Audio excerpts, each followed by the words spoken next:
Alumnos, alumnas, bienvenidos a esta nueva edición Big Laurel, en la que vamos a analizar el sistema nervioso periférico y dentro de este sistema nervioso periférico esas dos ramas que habíamos estudiado. Por una parte la rama voluntaria, el sistema nervioso somático, donde estudiaremos los actos voluntarios, y en segundo lugar esa otra rama involuntaria, que es ejercida, controlada por el sistema nervioso autónomo, donde además también estudiaremos los actos reflejos. Comenzamos viendo este sistema nervioso periférico. Recordamos que en él distinguíamos una vía somática y una vía autónoma. ¿De qué va a depender? Primero, del tipo de respuesta que haya elaborado el sistema nervioso central y en segundo lugar del tipo de órgano efector que finalmente sea inervado. No es lo mismo inervar músculos que glándulas. A partir de aquí hablamos de un sistema nervioso somático y de un autónomo. En líneas generales podremos decir que el somático finalmente inerva músculos, ¿de acuerdo? Y por eso decimos que es voluntario, mientras que el autónomo, por el contrario, decimos que inerva en líneas generales glándulas y vísceras, y por eso decimos que por el contrario es involuntario. Vamos por tanto a centrarnos en primera instancia con el, dentro del sistema nervioso periférico, con el somático. El somático efectivamente responde de una forma voluntaria ante cualquier tipo de estímulo procedente del exterior. La gran peculiaridad del somático es que éste inerva a los músculos esqueléticos y en consecuencia hablamos de actos voluntarios. No obstante, vamos a estudiar todos los pasos que se dan para que pueda darse un acto voluntario y veremos que es un proceso que lo automatizamos, que es rapidísimo, pero que sin embargo requiere de todo un conjunto de inervaciones y de transmisión de impulso nervioso realmente compleja. Vamos a imaginarnos que notamos en un momento dado el calor en la piel o simplemente un pinchazo. En primera instancia tienen que actuar el nivel de los órganos receptores, en este caso la piel. La piel detecta a través del calor o del tacto, depende, un estímulo. Bueno, los axones de las neuronas de ese órgano sensitivo inmediatamente van a transmitir el impulso nervioso hacia neuronas sensitivas del ganglio raquídeo, que si nos acordamos estaban situadas en la antesala un poquito antes de la médula espinal. Importante, toda esta rama que vamos a estudiar por aquí hasta llegar a un órgano central es una rama aferente y por tanto sensitiva. Bien, una vez en la médula, esos axones de las neuronas sensitivas van a llevar los impulsos nerviosos hasta las neuronas del asta posterior, justamente hasta aquí. Ya estaríamos en la sustancia gris de la médula espinal. A partir de aquí, y de forma inmediata, esos axones de las neuronas del asta posterior van a transmitir el impulso nervioso a través de la sustancia blanca hacia neuronas aferentes de la sustancia gris del bulbo raquídeo, hasta alcanzar, en efecto, el bulbo raquídeo. Una vez aquí, esas fibras nerviosas llevan el impulso desde el bulbo raquídeo hasta neuronas finalmente de la corteza cerebral, que son las que en última instancia elaboran una respuesta. Hasta aquí la mitad del camino, repito, hasta aquí la vía aferente o sensitiva. Una vez elaborada la respuesta, veremos que el camino de vuelta, todo este camino, pasando por la médula espinal, va a ser la vía eferente o motora, que es la que lleva la respuesta previamente elaborada por el órgano central. En efecto, en este caso, esos axones de las neuronas de la corteza cerebral van a llevar el impulso a través de la sustancia blanca del bulbo raquídeo y de la médula espinal hasta las neuronas del asta anterior, hasta aquí, de la sustancia gris de la médula. Una vez situada aquí, ahora ya sí, por último, esos axones de las neuronas del asta anterior de la médula espinal van a llevar el impulso nervioso hasta el órgano efector, el músculo que finalmente se contrae. Sistema nervioso periférico autónomo. Bien, realmente el sistema nervioso autónomo, también conocido como vegetativo, lo que hace es controlar, regular la actividad de toda una gran cantidad de vísceras. Cumple dos funciones básicas. Una precisamente es regular la homeostasis. Recordamos que la homeostasis era aquel proceso que llevan a cabo todos los grandes sistemas biológicos de equilibrio, y en este caso comprobaremos que el sistema nervioso autónomo, a través de procesos de inhibición y o de estimulación, van a lograr que efectivamente todas las glándulas tengan un funcionamiento adecuado, sobre todo equilibrado, que al fin y al cabo es la clave de una buena homeostasis. Por otra parte, regula, como estamos diciendo, el propio funcionamiento de órganos, por supuesto a través de respuestas involuntarias. Son nervios motores que van a actuar sobre iris, las glándulas salivales, el corazón, los pulmones, estómago, páncreas, vejiga.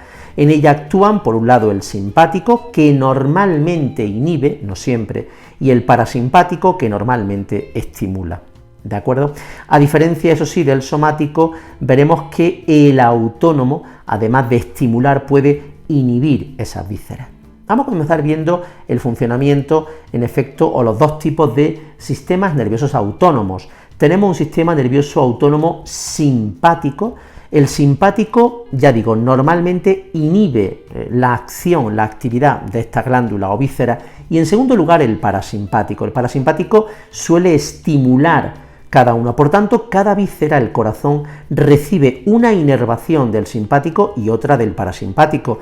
Que me pongo muy nervioso porque acabo de recibir una mala noticia, inmediatamente el parasimpático envía estímulos que hacen que el corazón se acelere. Que me tranquilizo al cabo de un tiempo, el simpático entonces envía estímulos que hacen que el propio corazón se relaje.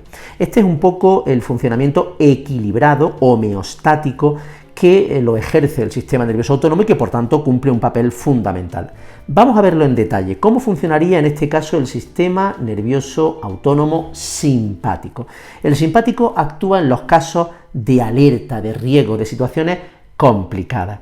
En principio partimos de la médula espinal, aunque veremos, sobre todo en el parasimpático, en el simpático, sobre todo partimos de la médula espinal. Bien, de ese centro de control de la médula van a salir una serie de fibras preganglionares, serían todas estas de aquí, que van a sinaptar con ganglios simpáticos situados muy cerquita de la médula espinal. Cuando hablamos del simpático y parasimpático, siempre tenemos que establecer las ramas, las fibras que hay antes y después de los ganglios simpáticos, en este caso, y luego veremos de los parasimpáticos. En consecuencia de esa asta de la médula espinal parte un nervio raquídeo, la rama motora, que en conjunto va a constituir, repito, lo que llamaremos la rama preganglionar, que hace sinapsis, en este caso, repito, con los ganglios simpáticos. De los ganglios simpáticos parten entonces las neuronas postganglionares, todas estas de aquí, que van a formar la rama postganglionar. A diferencia de la corta rama preganglionar, vemos que la postganglionar es muy larga y es la que finalmente conecta con el órgano, víscera o glándula. La mayor parte de las ramas parten de nervios raquídeos, los nervios torácico y lumbar. A diferencia de esta imagen, vamos a ver ahora el parasimpático. El parasimpático, que suele actuar en casos de relajación, va a constar de una rama, en este caso esa rama preganglionar mucho más larga. En este caso la estación previa ocurre en los ganglios parasimpáticos, y de estos ganglios van a partir la rama postganglionar, que a diferencia de la anterior es muy cortita, inervando a la víscera y relajándola. Normalmente esas fibras preganglionares, porque repito, el ganglio parasimpático está muy cerquita de la propia víscera, estas fibras que forman la rama preganglionar, la mayor parte de ellas parten de centros de control de la médula, por ejemplo el nervio raquídeo sacro, pero no olvidemos que algunas de estas ramas vienen desde más arriba, en concreto en forma de nervios craneales del bulbo raquídeo o incluso del hipotálamo. Los actos reflejos. Vamos a terminar esta parte de componentes del sistema nervioso autónomo vegetativo viendo esos actos reflejos. Cuidado, no confundirlos con los actos voluntarios que hemos visto anteriormente, donde al final acababa participando la corteza cerebral. veremos que los actos reflejos son aquel tipo de respuesta rápida e involuntaria que únicamente va a depender de la médula espinal como único órgano del sistema nervioso central. No participa la corteza cerebral. Es un acto que surge como un mecanismo de supervivencia que hemos ido adquiriendo buena parte de los vertebrados para, ante situaciones de alto riesgo, poder responder de una manera rapidísima, sin necesidad de que la corteza cerebral tenga que participar en el proceso. Por ejemplo, cuando retiramos un brazo inmediatamente al pincharnos o al quemarnos. ¿Cuáles son los pasos? ¿Qué ocurre ahí? Veamos eso, ese acto o ese arco reflejo, y vamos a verlo paso a paso. En primer lugar, como siempre, en este caso el mismo ejemplo de la piel, un órgano receptor va a recibir un estímulo, puede ser, repito, un pinchazo inmediato, ¿no? A partir de aquí, neuronas sensitivas, cuidado, aquí tenemos toda la rama aferente o sensitiva hasta la médula, y a partir de ella toda la rama eferente o motora a partir de la misma. Bueno, pues neuronas sensitivas conducen los impulsos nerviosos a través, en este caso, de nervios espinales hasta la sustancia gris de la médula espinal. Aquí hay unas neuronas de asociación, que son las que realmente, cuando reciben esos impulsos nerviosos, transforman esos impulsos en una respuesta motora primitiva, totalmente involuntaria e inmediata. Esa respuesta lo que lleva es contracción, que el músculo se contraiga de inmediato. En efecto, en el siguiente paso vemos cómo desde esas neuronas de asociación mandan esos impulsos nerviosos a neuronas motoras, que son las que finalmente conducen la respuesta hasta el órgano efector, utilizando nervios espinales en su rama motora o eferente. El órgano efector, que es un músculo finalmente, también puede ser una glándula, ejecuta finalmente toda esa respuesta.